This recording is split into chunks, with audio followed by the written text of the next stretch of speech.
اللہ تبارک و تعالی نے ہمارے اوپر ایک مہینے کا یہ روزہ جو رمضان شریف کا روزہ کہلاتا ہے اس لیے فرض فرمایا ہے تاکہ ہمارے اندر تقوی پیدا ہو جائے۔ قرآن مقدس میں روزہ رکھنے کا اساسی اور محوری مقصد جو بیان کیا گیا ہے وہ یہی ہے۔ اللہ تعالیٰ اور کچھ ہم سے نہیں چاہتا،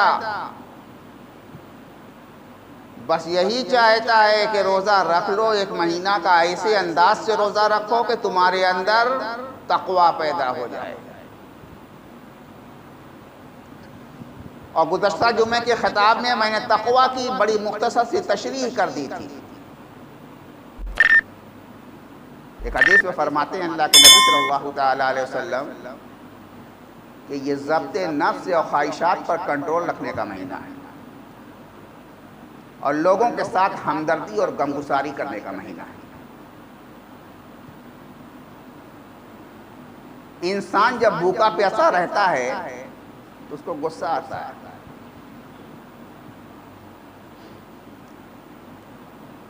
لیکن روزہ رکھ کر کے اگر غصہ آ جائے تو سمجھ لو کہ ہمارے اندر کچھ خرابی ہے۔ روزہ رکھ کر غصہ نہیں آنا چاہیے۔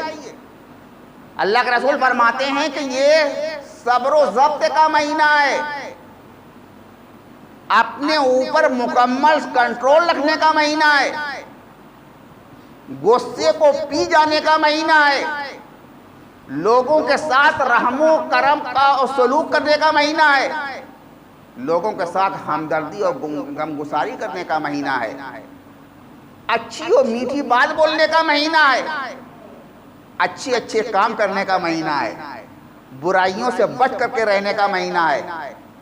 اس مہینے کے اندر آپ کو غصہ نہیں آنا چاہیے۔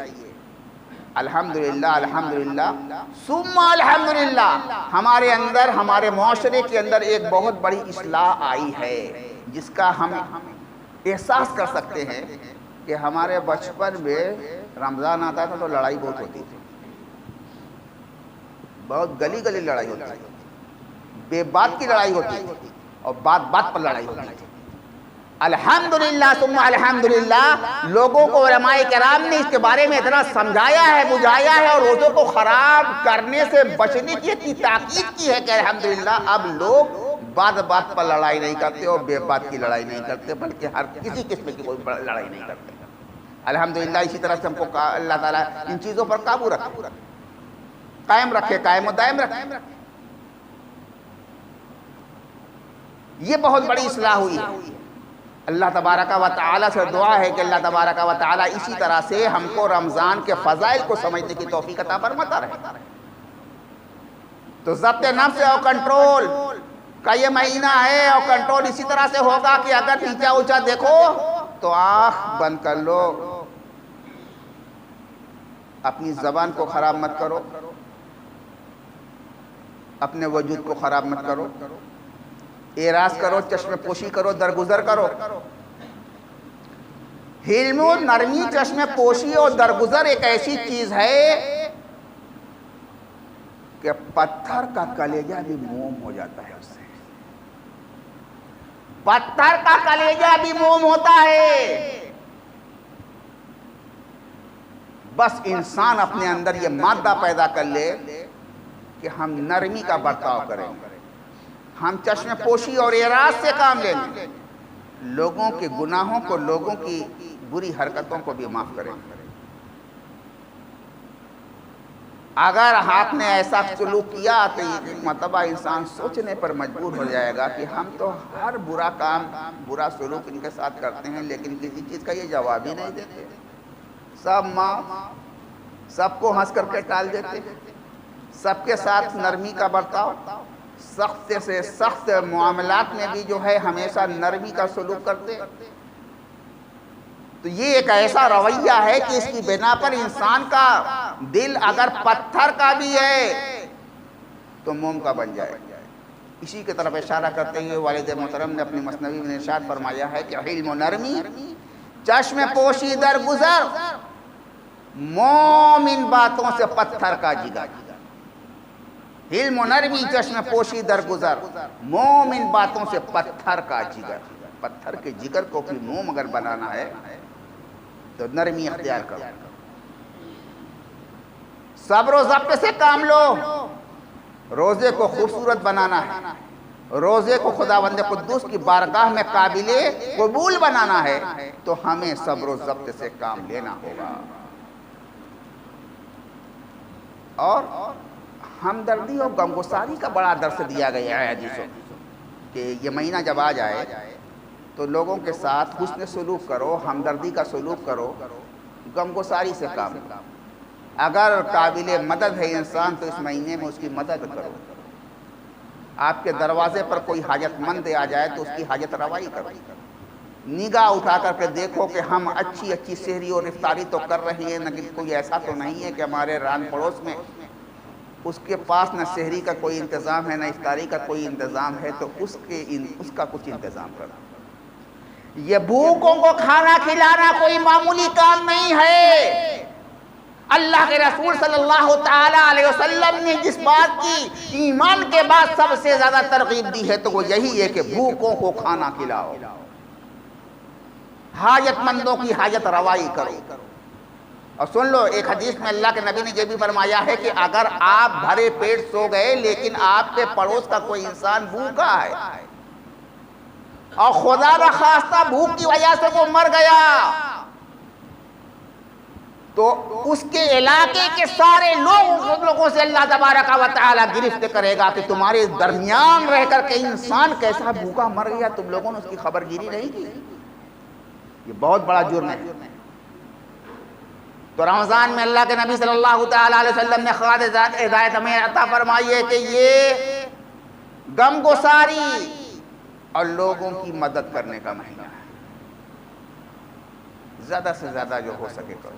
اسی لیے ہمارے یہاں ایک طریقہ یہ متعین ہے کہ اسی ماہ رمضان شریف میں لوگ اپنے اموال کی زکوٰۃ نکالتے ہیں تاکہ اس سے لوگوں کی حاجت روائی ہو جائے۔ آپ کبھی بھی زکوٰۃ نکال سکتے ہیں، رمضان کے مہینے میں زکوٰۃ نکالنا کوئی فرض اور واجب نہیں ہے، لیکن ہم ایسا کرتے کیوں ہیں؟ اکثر گھروں میں یہ رواج کیوں ہے کہ ماہ شعبانی میں لوگ اپنا حساب کتاب مکمل کرتے ہیں اور کر کے جو زکوٰۃ کی رقم ہوتی ہے وہ کنارے کر دیتے ہیں، رمضان کا مہینہ جب شروع ہوتا ہے تو لوگوں کی مدد کرنا شروع کر دیتے ہیں۔ ایک اچھا طریقہ ہے، اس لیے کیا گیا ہے کہ اس سے لوگوں کی حاجت روائی بھی ہوگی اور ثواب بھی زیادہ ملے گا۔ اللہ کے رسول نے ارشاد فرمایا ہے کہ اور دنوں میں آپ نے کوئی فرض کام کیا تو ایک فرض کی جگہ پر ایک فرض کا ثواب، لیکن رمضان کے مہینے میں کوئی فرض کام آپ نے کیا تو ایک فرض کا ثواب 70 فرض کے برابر دیا جاتا ہے۔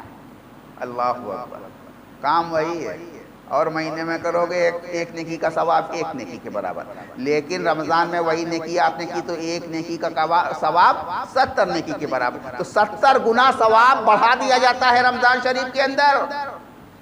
زکوٰۃ اگر فرض ہے اور دنوں میں آپ نے زکوٰۃ دی تو آپ نے زکوٰۃ کی ادائیگی کی، آپ کو ثواب ملا، لیکن ایک نیکی کا ثواب ایک نیکی کے برابر، لیکن وہی نیکی کا کام آپ نے رمضان شریف میں کیا تو اس ایک نیکی کا کام 70 گنا بڑھا دیا جائے گا۔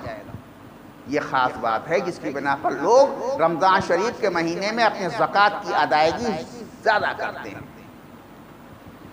اسی حدیث میں اللہ کے نبی صلی اللہ تعالی علیہ وسلم یہ بھی ارشاد فرماتے ہیں کہ رمضان شریف میں اگر کوئی شخص کوئی نفل کام کرتا ہے تو اس نفل کا کام فرض کے برابر کر دیا گیا ہے۔ کیا بات ہے، نفل کام کا ثواب فرض کے برابر کر دیا جائے۔ یہ بہت بڑی خصوصیت ہے جو اللہ تبارک و تعالی نے رمضان شریف کو عطا فرمائی ہے، اس لیے یہی کہا جاتا ہے کہ زیادہ سے زیادہ نیکی کرو۔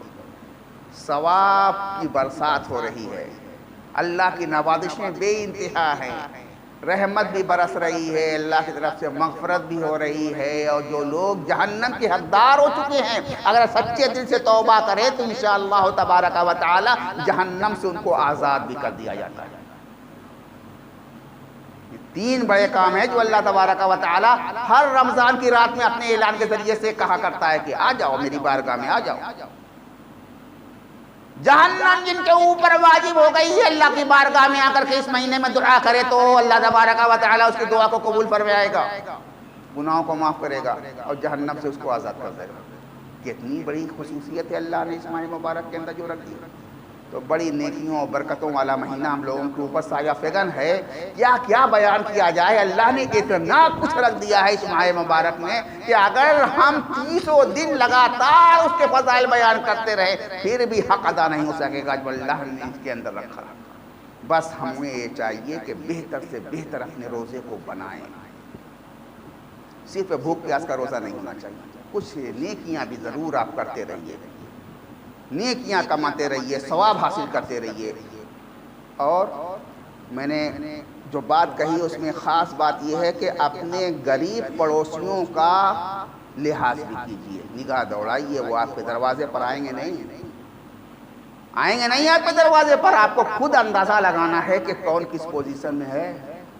اس وقت ہم لوگ اقتصادی کساد بازاری کے دور سے گزر رہے ہیں، کاروباری حالات اس وقت اچھے نہیں ہیں، بہت سے لوگوں کے کاروبار بند ہوتے چلے جا رہے ہیں یا بند پڑے ہوئے ہیں، لوگوں کا دماغ نہیں کام کر رہا ہے کہ ہم کس طرح سے اپنے کاروبار کو آگے بڑھائیں یا جاری رکھیں۔ بڑی مصیبتوں کے دور سے اس وقت پھر ہم لوگ گزر رہے ہیں، اس کے لیے اللہ سے خصوصی دعا بھی کرنے کی ضرورت ہے۔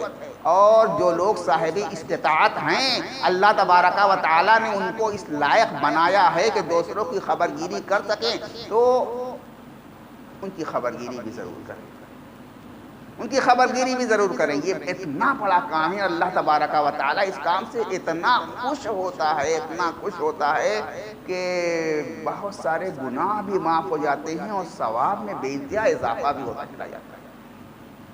ہمارے پرانے زمانے میں اس کا بڑا اہتمام ہوا کرتا تھا۔